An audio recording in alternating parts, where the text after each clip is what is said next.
Bonjour, je suis Commun. Depuis le début de l'année 2020, on a passé quelques mois inhabituels. Une pandémie mondiale semble avoir changé la vie de tout le monde. Jusqu'à présent, certains ont réussi et tentent de reconstruire leur vie à partir d'un désordre total. Pour certains, la tempête ne se calme pas. Ensuite, il y a quelques-uns qui n'ont pas pu s'en sortir, ont quitté le monde pour toujours. Je viens de Wuhan en Chine. Mes amis, ma famille, la plupart de mes proches vivent à Wuhan. J'ai pu constater personnellement ce que ce Covid-19 pouvait faire aux gens au milieu de la tempête. Au début, le moindre bruit ou mouvement pouvait déclencher la peur la plus profonde. Je souffrais chaque minute au désespoir. Puis, avec l'aide de tout le pays et même du monde entier, Wuhan a réussi à passer cette catastrophe. Certes, c'était dur et on a beaucoup perdu, mais on l'a passé. On pourrait embrasser enfin le printemps. Pour les autres pays du monde, c'est différent. La Chine s'améliore de plus en plus, alors que de plusieurs autres pays empirent. Le Japon, la Corée du Sud, l'Europe, l'Amérique du Nord, l'Amérique du Sud, etc. En avant, c'est la Chine recevant l'aide.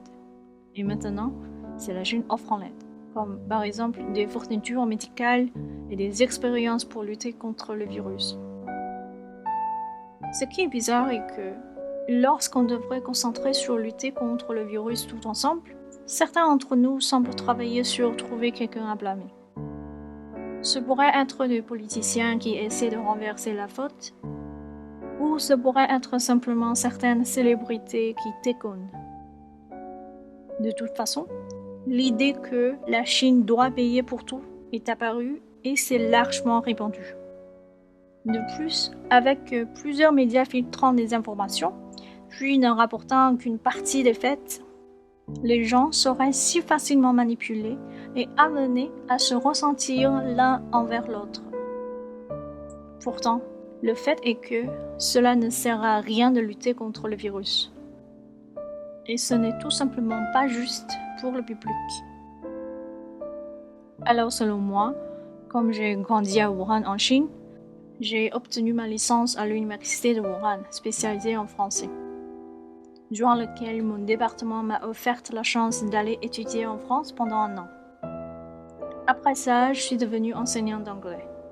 Ensuite, je suis allée à Montréal au Canada et j'ai obtenu ma maîtrise à l'Université de Montréal, spécialisée en linguistique.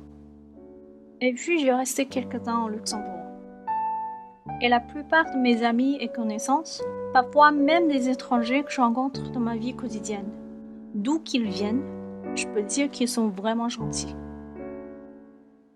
Est-ce que quelqu'un profite de ta gentillesse? Est-ce que tout le monde dans le même monde voit les mêmes nouvelles? Général Tao, c'est un aliment chinois très connu dans les pays occidentaux. Mais il est difficile de trouver un seul restaurant en Chine qui le vend. La plupart des restaurants occidentaux en Chine préfèrent toujours servir un steak bien cuit avec de la sauce au poivre noir versée dessus, avec des spaghettis et un œuf au plat à côté, puis avec quelques brocolis et tomates pour ajouter à la couleur. Mais est-ce que ce soit vraiment le style alimentaire authentique? Veux-tu essayer un steak saignant? Et ceux qui viennent des pays occidentaux, veux-tu essayer un vrai poulet épicé du Sichuan? Ta préférence ne doit pas être choisie pour toi. Le reportage ne devrait pas devenir un outil pour atteindre un but politique. Je souhaite te présenter l'actualité authentique du monde, en collectant des informations plus objectives et plus complètes. Mon expérience m'a permis de me familiariser avec l'anglais et le français. Ainsi qu'avec le mandarin, je pourrais parcourir les actualités dans les 3 langues. J'ai fait aussi des recherches concernant le choix des médias.